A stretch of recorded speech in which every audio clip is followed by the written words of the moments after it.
I'm Steven Scheuer, welcoming you to another in our series of oral histories in which we are fortunate indeed to be able to interview those persons who have helped shape the style and substance of television and our major media today.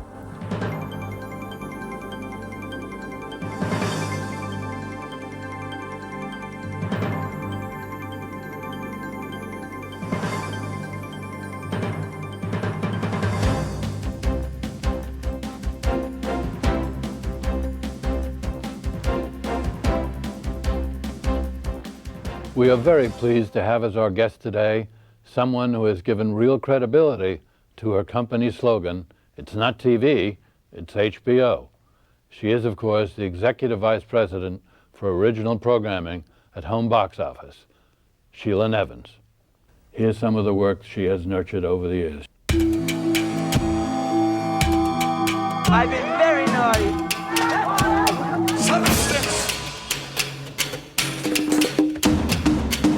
Push the envelope. Push it, push it, push it. Going at me?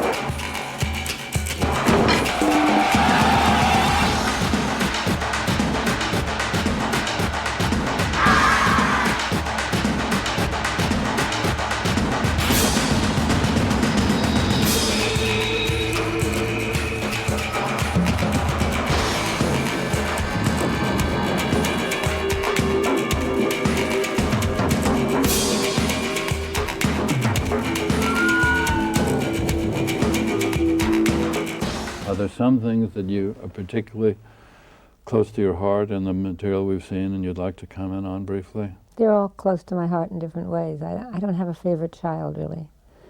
I have children that haunt me, but I don't have a favorite.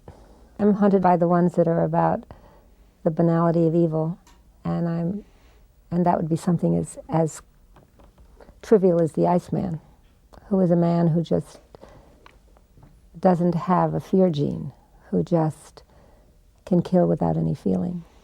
Well, we're talking today in New York on October 24th, and Yes. it's natural, perhaps, to be talking about the banality of evil. It's actually at the end of the horrible story of the snipers operating out of the greater Washington area. I just think that the extremes interest me, which is the banality of evil, and on the other hand, in a strange way, the banality of good. Because people who do good, what comes to mind is One Survivor Remembers, which is about a Holocaust survivor.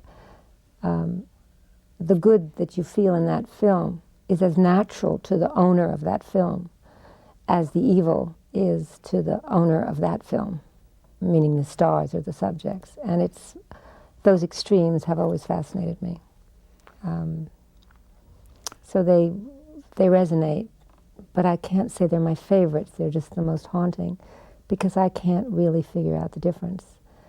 I mean, I know the difference in terms of its effects on society, but I'm magnetically drawn to extremes of kindness and evil.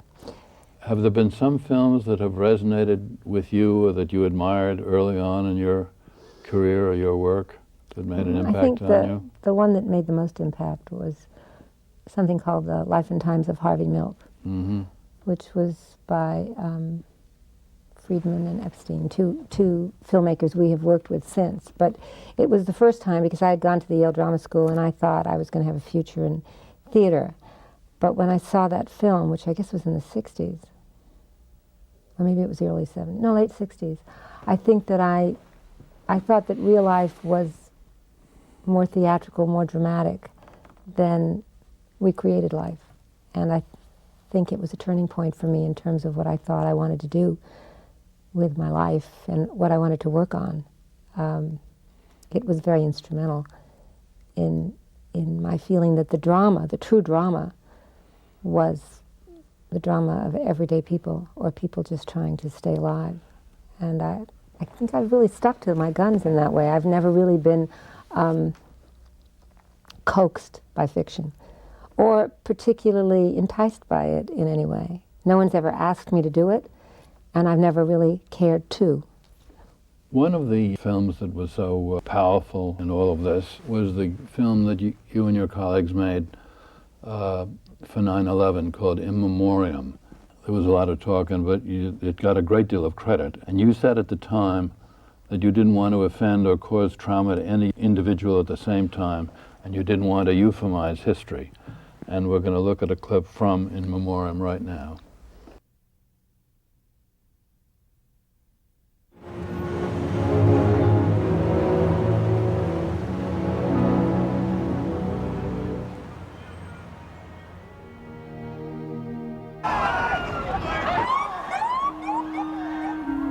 They're both down now.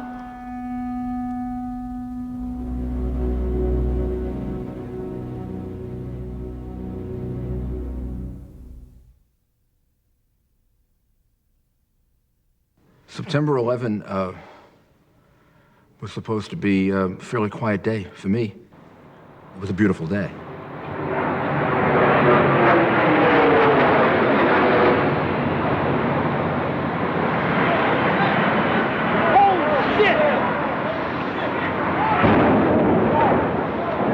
We have something that has happened here at the World Trade Center. We noticed flame and an awful lot of smoke from one of the towers of the World Trade Center. My heavens, this has just happened within Smoke is pouring out.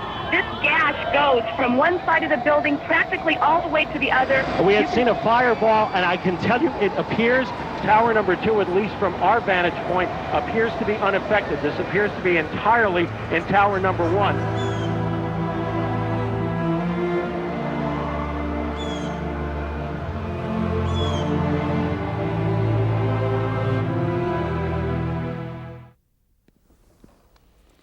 Were you able to accomplish what you and your colleagues set out on that very delicate theme of making it impactful but not overwhelming for the viewers at the time? You'd have to ask the viewers. I think that was certainly a team effort. It was really a team, I shouldn't say effort, because it was a gift to be able to make that film. And that was a film that we at HBO as a team made. I mean, we sat there kind of helplessly looking out the window and looking at this cloud of smoke, and we went as a team to give blood to a local hospital, and they didn't need our blood, and we realized that all these people were probably going to be dead. And for days we just stared, watching immediate news cover In Memoriam, and didn't really know how to respond. And I think we kind of figured it out from the inside out, that we had to do something, even though we're not people who could respond instantly. We didn't have a news department. That we would make this film in-house, that we would work with the mayor at the time, and that we would try to make a historical account of the day from early morning to the end. And I think we accomplished an archival, historical, accurate film. And because we used the work of about 118 filmmakers, I think we really were able to capture the new technology and the immediacy with which a democracy can respond to a political event. And that made me very proud. But it was, you know, it was just a film that took our hearts and souls. If it did its job, I guess that the people in the audience know that, or you know that. But I don't know what we know.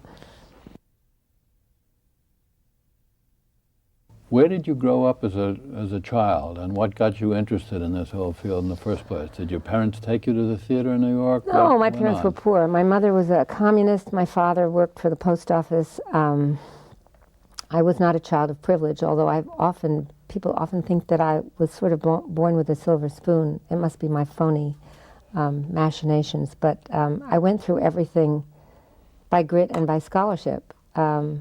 I guess my real beginning was the High School of Performing Arts, where I was a dancer. And then I switched to acting because I really wasn't a very good dancer. Then I switched to acting. I wasn't a very good actress. And then I thought maybe I should go to one of those highfalutin colleges. And I took some kind of test, and I got into Barnard. And then I went to Barnard, and somewhere at Barnard, I really got interested in theater. I think it was because of an Ibsen play called Peer Gynt. I just loved this play, and I loved his plays, and I thought, I think I want to do something here. But I really needed money. I needed to make a living. And then I got a scholarship to go to the Yale Drama School, so I went to the Yale Drama School, where I first began to major in acting, and then again switched to directing. And when I got out of Yale, I just desperately needed a job. There were no scholarships to pay for your rent in New York City, and I wanted to come back to New York. And television just seemed an appropriate place to get a job. There were just no theater jobs that paid anything. Everybody I knew in the theater made, you know, $60 a week or did something for free, and I needed a job. And live with 4 other people. Yeah, I wanted to get my teeth fixed, you know. I wanted to go to a shrink. I wanted coverage. I did all the things that were not creative or artistic. They were pragmatic. I needed a job, and television offered a job. So I got a job.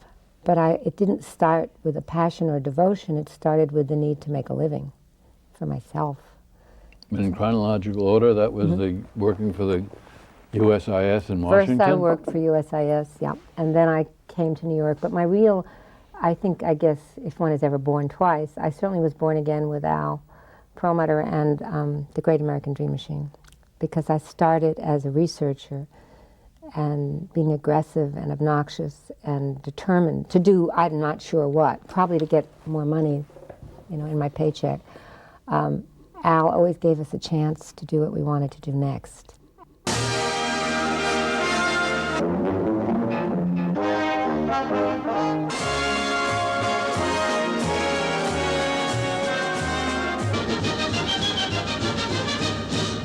Well, you see, I think that what most people say is the American dream is nonsense. I wish I would have a big park in front of my country house.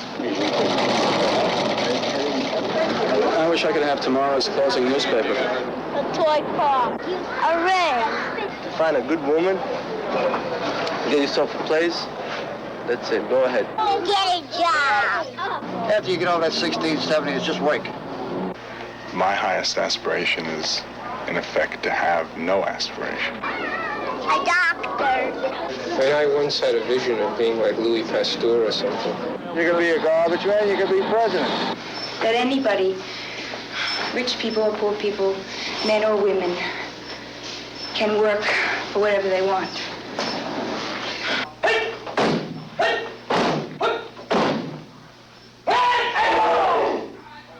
I like 3,000 airplanes shooting missiles.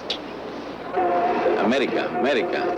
Yeah, I like it. That show, produced by Al Perlmutter and Jack Willis, was and remains one of the most innovative and imaginative television shows in the history of American television. Did you understand that at the time? No, but I understand it now, because when you look at that reel is The Great American Dream Machine. I mean, if ever there was a place where I realized you didn't need a host, that nobody, I'm sorry, you don't need anything interfering with that glass in your living room and the person behind it. Nobody needs to interpret, was on the Dream Machine. The first place that I realized that there was no need to make connections that were literal was on the Dream Machine. And the first place I realized, I remember saying to Al once, I saw this film called, I think it was Give Me Shelter, and Salesman. Al Mazel's film. Yeah, but I said to Al Perlmutter, I want to go out with the people who made that film and ask them what their dream is. I want to go out on the street and just ask them questions. And Al said, okay. And in a sense, that spirit of, okay, if you're so passionate, try it, one. And two, just put it out there and let it be different. I think those were the two lessons of the Dream Machine. The sort of willingness to try new people, which is what Al did, which I do. And then the ability to make connections that don't have to be literal in a given show, so that things don't have to follow necessarily logically, but they can be a potpourri of sort of connections, has really changed the style of what we do on HBO. And I guess that's where I really went to school, was on that show. And it was 2 years of going to school and getting a paycheck. Not a big one, but a paycheck. Sheila, one of your recent productions that was very critically acclaimed was called Murder on a Sunday Morning, which won an Oscar and was described as a racially charged Florida homicide case, directed by Jean-Javier de Lestrade, produced by Dennis Ponce, and for HBO executive producer Sheila Nevins. The envelopes and the deconstruction, please. It's about a murder that takes place in Florida, and the instant arrest of a young black man for that murder, with a identification by the husband of the murder victim. That's the man who killed my wife. That's pretty much the background of it. And we were lucky enough to be able to follow the story and get into the courtroom. And it won the Academy Award, I think, last year.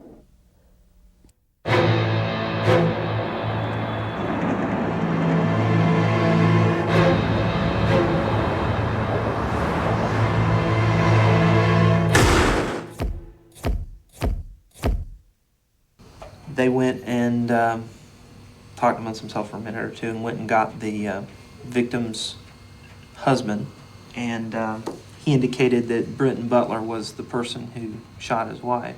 So he's about 50 feet away and he says, that's the guy. Right. And we were all, well, kind of taken back, so we had him come over even closer, almost to the car at that time, and he looked again and he said, yep, that's the guy. Officer Martin came in and candidly admitted that the only reason Brenton Butler was even stopped that morning was because he happened to be a black male walking in the neighborhood. Now think about that.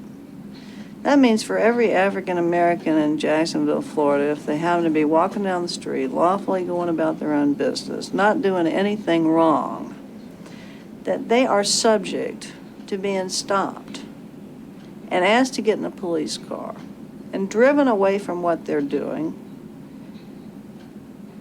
and subject to being shown to the victim of a crime with the possibility that that victim would identify them under the most suggestive of circumstances, that being that they happen to be sitting in the back seat of a police car, and most victims would think that they wouldn't be sitting in the back seat of a police car unless they'd done something wrong, right?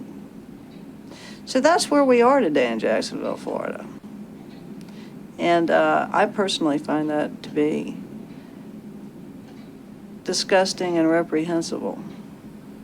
In a recent article in the New York Times, an interview, the journalist Julie Salomon said, Sheila Nevins has championed documentary films that address larger issues and lurid realities with the urgency of good drama, without regard for standard notions of good taste.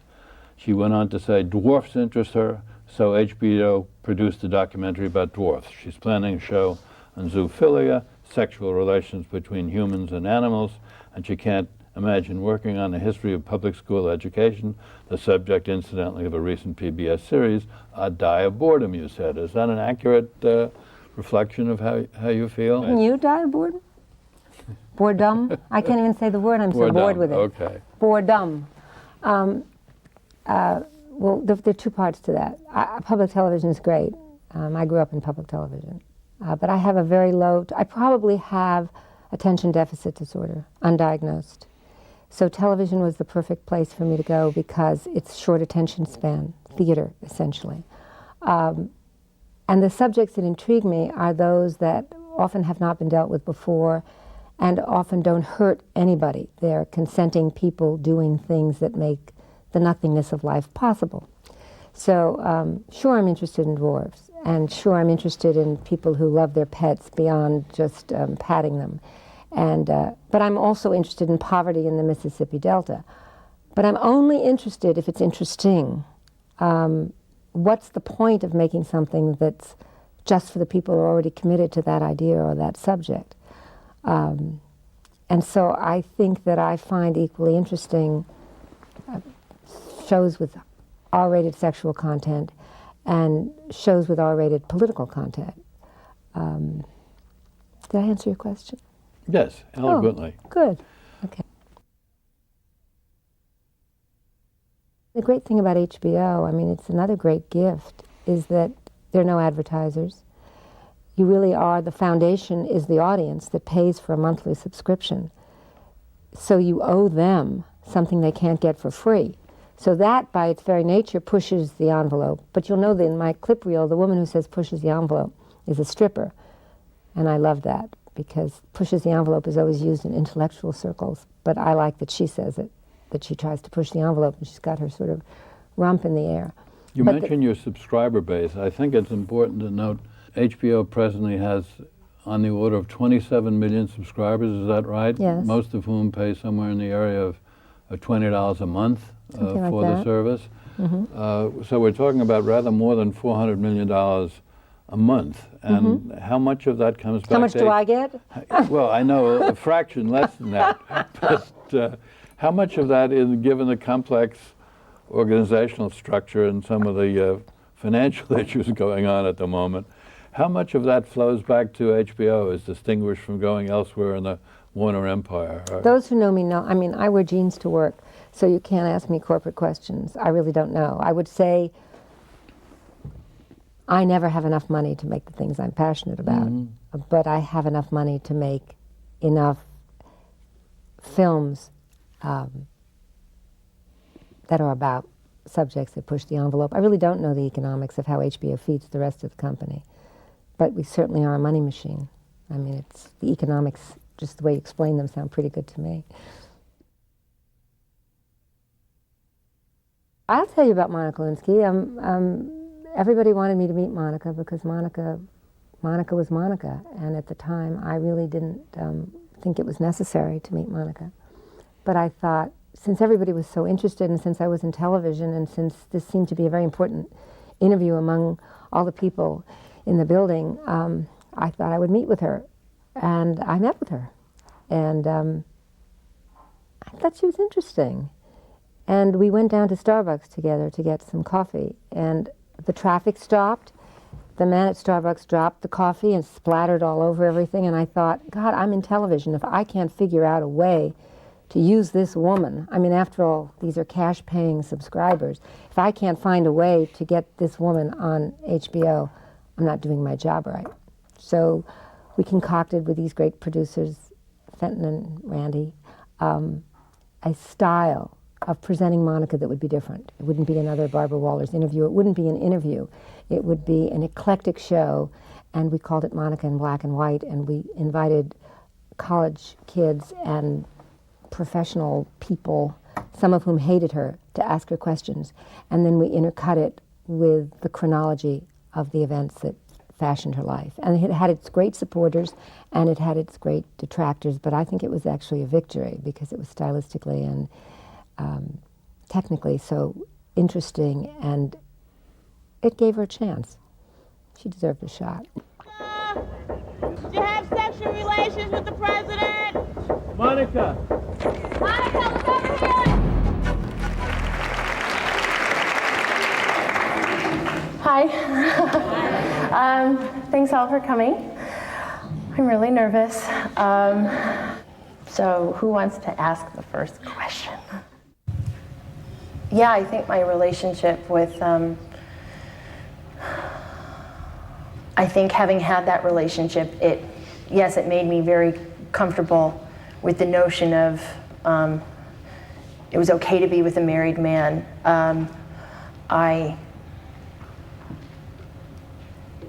Maybe I wasn't good enough for anything better. And certainly the pattern of, okay, well, this is what married men do. I think that if I had not had a previous relationship with a married man, I don't think the notion of having a relationship with the president would have been familiar to me and something I would have been comfortable with. And I think I would have stopped and had a lot more thoughts of, ooh, is this right? I don't know if I should do this, or I could get caught, or ooh, what if, not knowing what could happen, but having had a successful affair for 5 years. You're greatly admired for a whole lot of reasons, one of which is that you have the guts and the knowledge and the savvy to spar or follow through on your own advice with the various filmmakers who are working with and for you on HBO. And one of them recently was Spike Lee, when you made the film about the 4 girls who were killed in the church bombing. How did that play out? We were combatants, and I won some and he won some. He's a person of great talent, and I think he's a remarkable filmmaker. Great talent, and his passion for the subject was extraordinary. Somehow or another, somebody had told our pastor that 16th Street had been bombed. We got the children together and told them to hold hands. We went outside, and when we got outside, all we could see were policemen. And when we got on the outside, going down the steps, it was like I ran into Junie. And when I ran into Junie, we was walking back and forth, and finally it struck us that we didn't see Addie and Sarah. You can imagine just how terrible it was for everybody. You know, just people were digging in the ashes, you know, and among the rubble trying to find their loved ones. In a few minutes, my wife's cousin, the one we call Mama Helen, who lives up the street there, she came by in her car and she said, come on, go with me. He said, we can't find Denise. And I looked everywhere, all over the church, upstairs, downstairs, and everywhere. And I couldn't find my children. I immediately reached down and pulled one of the large concrete blocks away. And there was one of the girls' head I had discovered. And God, when I found out that my classmate, Cynthia, was one of them, the first thought was that I saw her as we were leaving school that Friday, and we said to each other, see you Monday. And she said something to me, and I don't remember what it was, but it was something to make me laugh. And we said, just rushing, see you Monday. But I remember so vividly looking into her eyes. But when did you find out that Carolyn had been in the blast? When my husband and my mother and all came in to tell me. Oh, boy. It was awful. They told me, let me see. My husband told me first, yeah, because he got here first. And he was upset. He was the kind of gentleman. He was kind, nice. I guess he just didn't believe anybody would do anything like that. He died not realizing that people do things like that.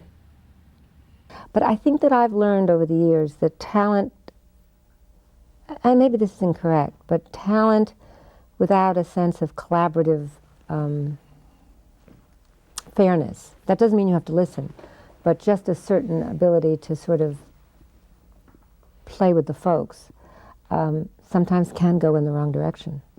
And sometimes the less talented person can make better film because after all, you're working in a public theater. That's what television is. It's public theater. And you really have to hear the audience. And if you're speaking only to yourself or for yourself or about your own passions without listening to the audience, you have a problem. And I think that, I think it turned out to be as good a film as it could be, but maybe it wasn't as good a film as it could have been. But, you know, he's a genius, and I bow to that. How do you and your colleagues judge the success of the different things? Because you don't have the usual barometers of box office proceeds and the fact that Madonna bombed and Swept Away, directed by her husband. How do you make a judgment that... The first judgment is, I've been there for so long they wouldn't keep me. It's a corporation. So there's no kindness in a corporation. So the first way you judge it is I'm still there. It's unbecoming modesty because you've done such a wonderful job. Yeah, but you know, still, if I could be doing a wonderful job and my shows could be getting 2 ratings and I could be looking for a job. So I was very careful, I think. First of all, we get Nielsen ratings now. And we know how we perform. But secondly, I am performing or making shows for the audience that's paying. They are the Ford Foundation. I don't ever take for granted the fact that this thing that I'm working on, whatever it is being paid for by this hardworking subscriber. We once had a country house in Torrington, Connecticut, and there was a little family restaurant there, and we used to go there on the weekends. And one weekend, and it was never crowded on the weekends at all, and it was great. And one weekend, my husband and I went there, and there were lines of people, and I said to the guy who ran it, Tony, what's going on? What's happening? He said, HBO is out. And I felt this enormous sort of pride, in my public. HBO was out and people were going out. And I thought, gee, I got to keep those people at home watching television. I feel a responsibility to entertain them. The thing is that I actually have always remembered that experience, and I've always felt that that's the subscriber. It's a hardworking American. It's not a foundation. It's not a big bank. It's a hardworking subscriber who is paying for the privilege with all these choices to watch this. And it better be a privilege. It better not be something that they really don't want to know or see. That doesn't mean that every show has to get a 10 rating, but it means that in the mix of shows that we do, I sure as hell better get an audience. And I feel that responsibility all the time. I wait for ratings the way I used to wait for grades in school. I wait till they get posted. I sort of huff and puff. I mean, the people in research will tell you that I'm the first one on the phone in the morning to know if the Nielsen's came in yet. And I spend a lot of time, I go out and test shows. I sit in shopping malls and watch people watch them who are HBO subscribers. Because I want to hear what they're saying. I want to hear what they're watching. I want to know if they're bored. I want to know, if I've gone too far. I feel very responsible to them. One of the things that I suspect you've thought about a lot, problem of American television, with this vast range of choice that we now have, which would have been unimaginable to you, essentially. By the time we're through with 300 odd channels, I find that there's some very remarkable programs on there that disappear. People don't know about them, and it's infuriating. It's a loss for them. It's a loss for the artists involved, for the whatever broadcast organization it is, whether it's HBO or Sundance or IFC or Bravo or any one of 30 others. Is that something that I suspect has occurred to you, and do you see any It occurs to me all the time. down the line? I don't see a solution, but I think that it becomes more challenging to be the fairest in the land somehow, to get attention somehow. If the room has 200 people or 10,000 people, there are always one or two people you remember that walked in. So I guess the challenge always is, how can you be remembered in this crowded universe? And sometimes I'm pitched, and maybe this will affect ultimately the quality of television. I don't really know how other people think, but sometimes I say, that's a great idea you're pitching me, but I can't spin it. I can't sell it, so what's the good of me doing it? I don't know how to get people to watch it. So even if I did a film on this new sway to prevent stuttering, for instance, I can't spin it. I can't get anything for it. But you want me to do a show about dwarfs? I can see all the magic of it. I can see all the prejudice. I can see all the film clips. It was an amazing film. But I can spin that. I can make that happen. So the real thing is, when you get it, you have to be able to say, I'm in a crowded room. And as the room gets more crowded, you have to be honest and say the room is more and more crowded. So yes, do some things fall by the wayside? Yes, but that's it. That's life, right? Of course the world is changing, but it's fun. I mean, it's fun. After all, you don't want to stay still. It makes it harder, and that makes it more fun, and that makes it more challenging. And it makes people a little less selfish about their ideas, because it means that they have to communicate to larger numbers of people. And just because it interests them doesn't mean it interests everybody. You could say that's pandering. You could say that that means that you reach a common denominator of interest. People take their blouses off and their pants off, and then people will watch. But I would argue that if enough people take their blouses off and their pants off, people will stop watching. So it's constantly challenging to be recognized, and constantly things will fall by the wayside. But it's your job to spin, to do the PR, to pick the concepts that matter enough that they cut through.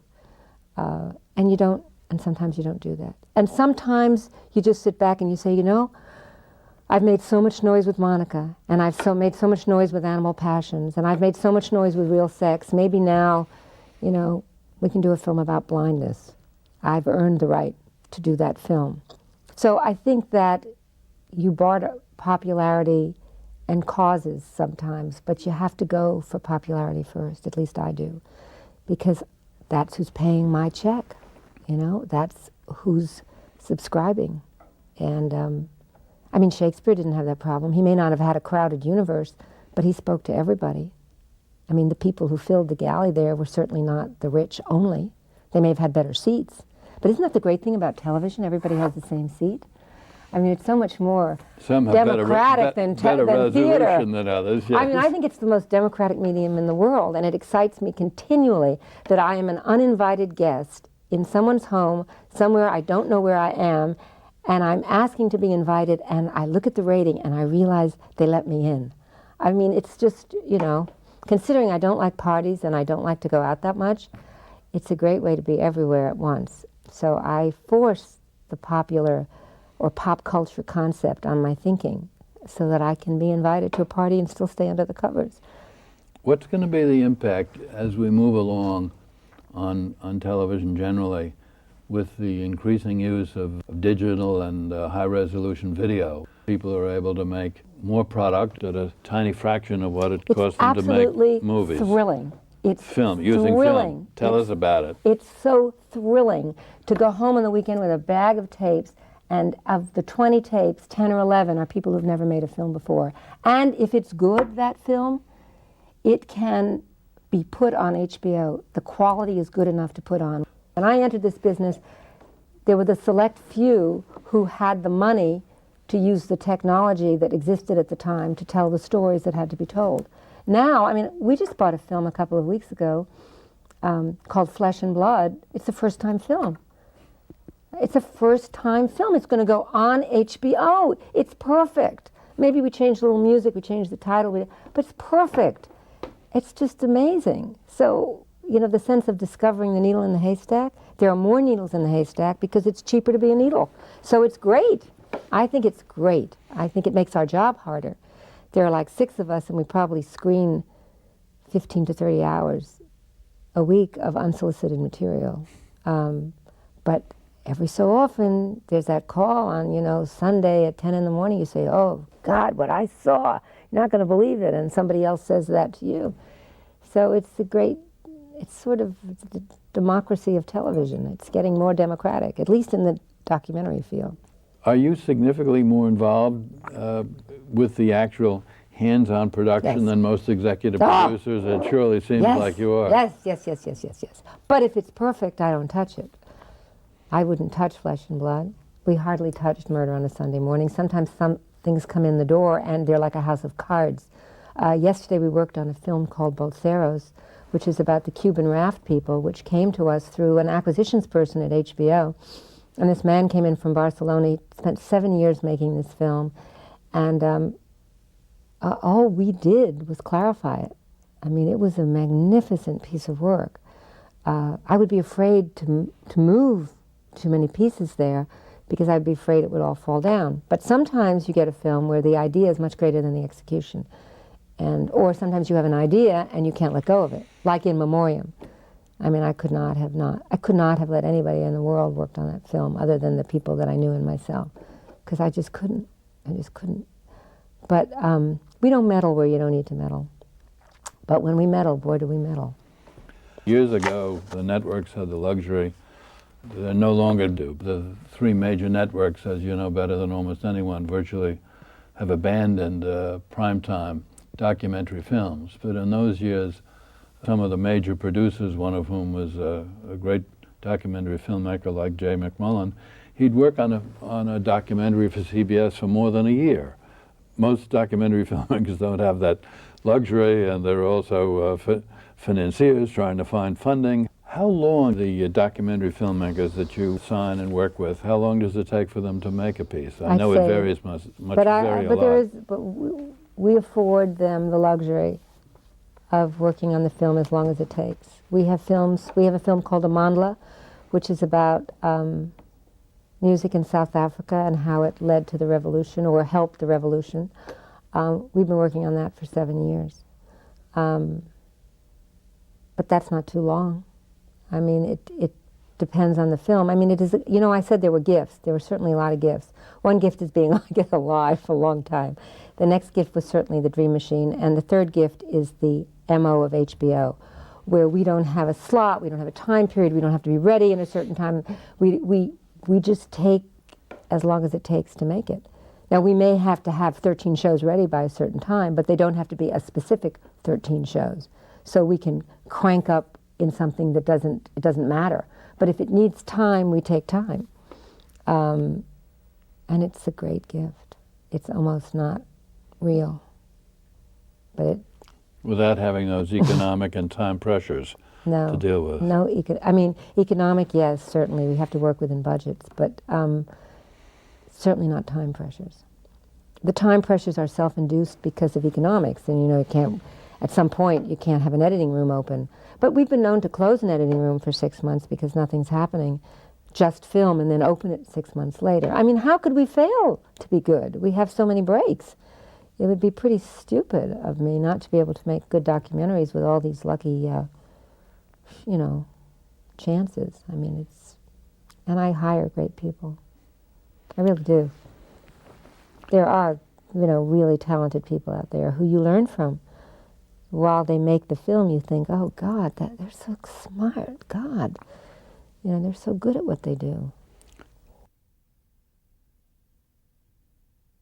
Talking to people who are good at their do, there's been looking back at kind of the arc of notable documentary filmmakers in television who had a long-time ride and deserved ride with PBS was Fred Wiseman over his body of work.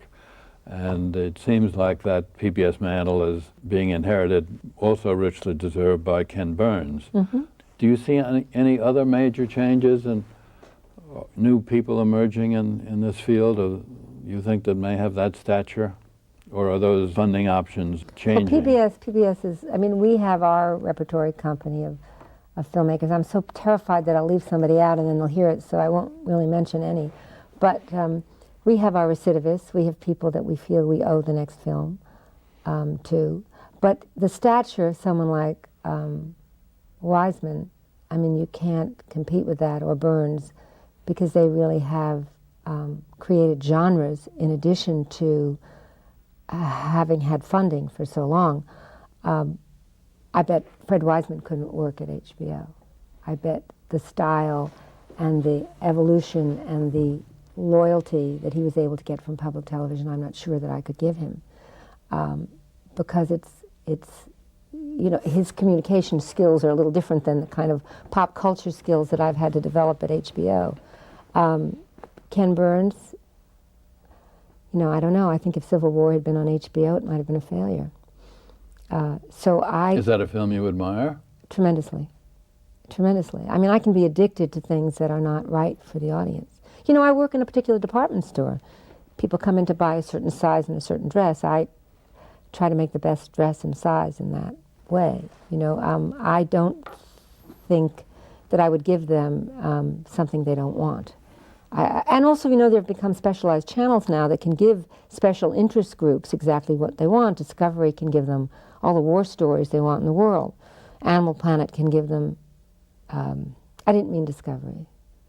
Yeah, I did mean Discovery. Yeah. And Discovery is now sometimes broadcasting kind of upscale shows that 20 years ago only went to PBS. And now there are a lot of other competition for those But same their films. bread and butter then is reality programming. For HBO, I'm not the bread and butter. I'm the dessert, or I shouldn't even say the dessert. I'm probably the dessert after the dessert. After you've had the full meal and the dessert, you might want to watch a documentary.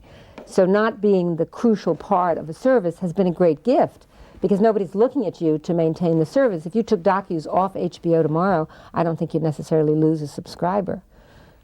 I'd be heartbroken, but I don't think you'd lose a subscriber. There was an interesting interview you had a while back with J. Max Robinson, TV Guide, and what he said, quoting you, "The best watched shows that Nevins produces aren't the award winners about Holocaust survivors and miscarriages of justice. It's her naughty stuff that draws ratings. G-string divas, breasts, and real sex. The last, of course, is a cunningly titled series." Then he goes on to say that it's taken viewers into a factory manufacturing male sex dolls for women to play with, and naked customers lustily testing the products. Extremes are interesting, Nevin says, unapologetically. Extremes are what my audience is paying for. You're paying admission, and so on. Is there anything else you want to add to that? You mentioned No, I think that woman knows exactly what she's talking about. She's right on the agree money with about her. purple She lipstick, really, too. I think she's underpaid and has a great job. Are there major changes that you see coming up in television generally, or HBO in particular? If you had a magic wand and you could make changes as you saw fit to improve American television in different constituencies, what would you do? If I had a magic wand? I think I have a magic wand. You do, but increasingly, how will you? I think that I would try to keep docus clean.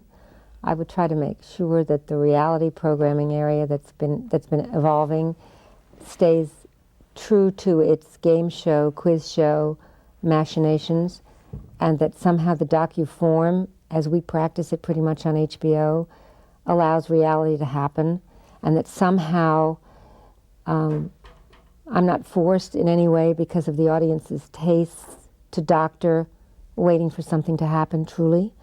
I mean, I want to hold on to that. I want to hold on to Paradise Lost and Murder on a Sunday Morning and shows where you watch something happen and you don't have a prize at the end. That doesn't mean I object to them, but I don't want them to be adulterated by the success of these other shows. So if I could wave a magic wand, I would ask that documentaries retain their own categories like comedy might or drama might, and reality programming stay separate, and that we don't have to barter our talents in any way for the flavor of the month or for the audience. On other occasions, you said that documentary filmmakers are probably born with some instinct like every creative person. Whether they become sculptors or painters or write music, they're all making some comment about humanity, and we're going to look at a clip now that deals with that very subject.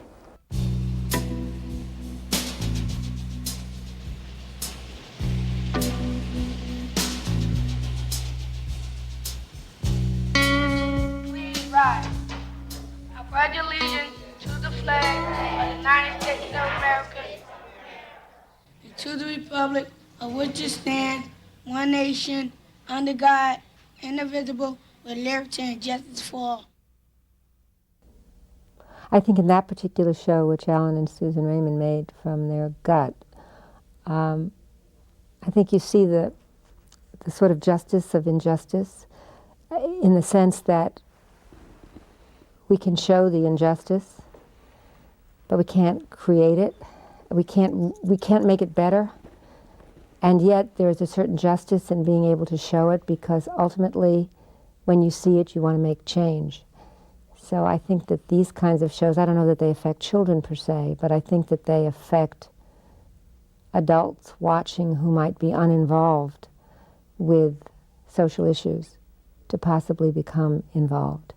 But you have to realize that a show like this will not get a high rating on HBO, even though it did win the Academy Award, and certainly was respected by the peers, by our peers, and certainly Willa Raymond's a wonderful beyond artist. Wonderful.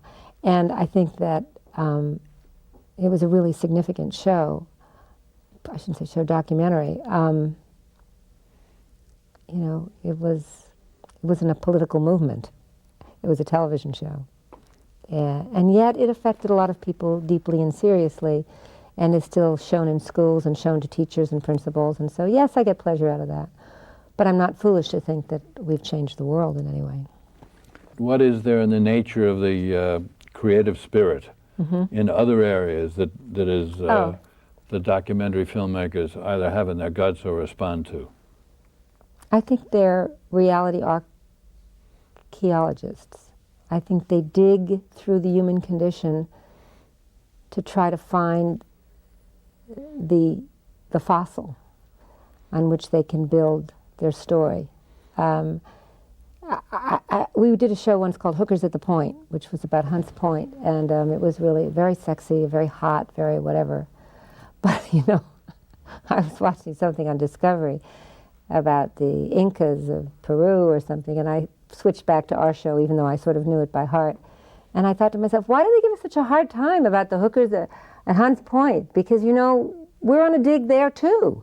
We're finding something out about life. Maybe it's not pretty, maybe they don't weave baskets, but they're earning a living also.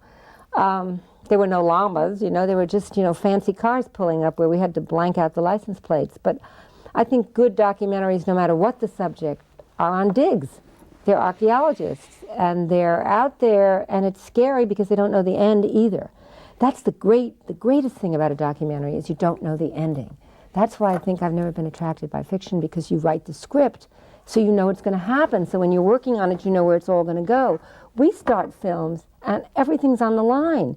You go to a school like the Raymonds did, And you watch the students over the course of a year. We watched a year in an inner city school. Nothing might have happened.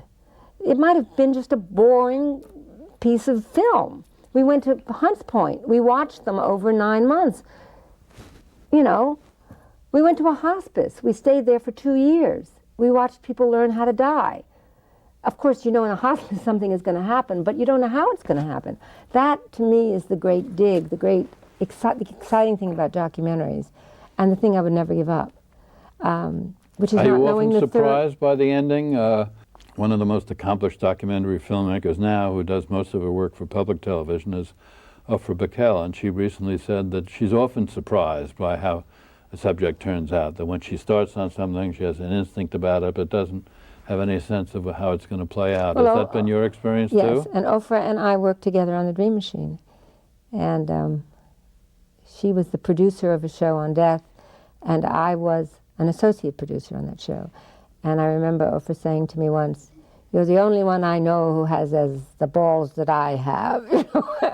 And I consider that a compliment, actually, You're both at right. the time. It is a compliment. But I think that is the exciting thing, that you go in thinking one thing. You go in hating somebody, and then you wind up feeling sorry for them, and they're killers or whatever. You go in loving somebody, and you find out they made up the whole goddamn story. So you go in thinking you're going to want to rescue this kid, and at the end you think this kid better be locked up.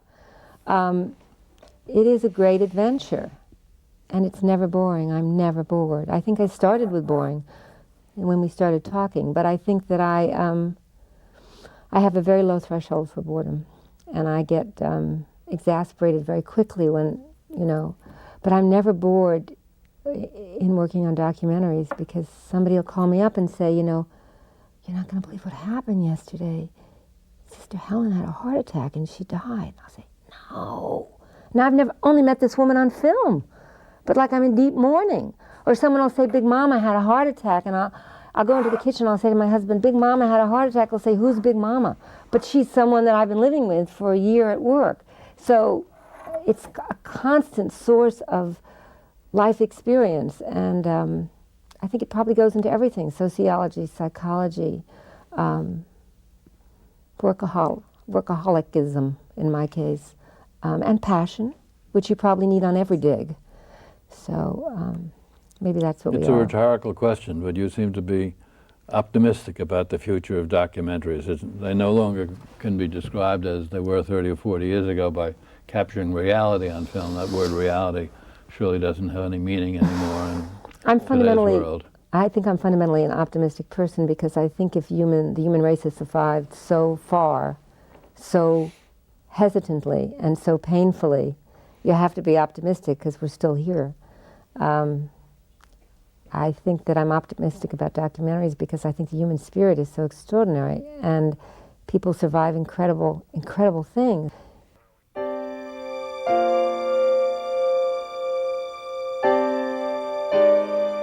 We were all expecting this perfect child.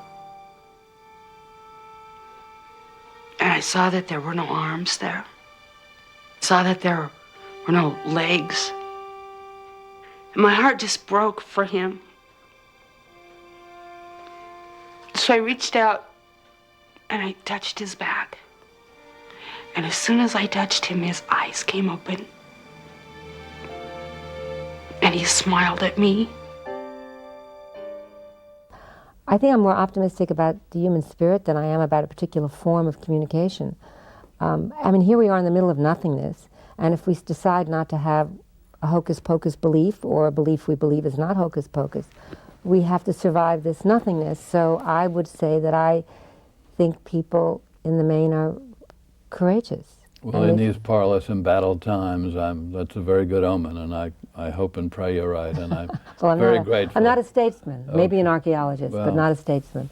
You're a remarkable artist in what you've done, and we thank you. We've been talking to Sheila Nevins, the executive producer of documentary and other programming for Home Box Office. Sheila, thanks again for being with us. Thanks a lot.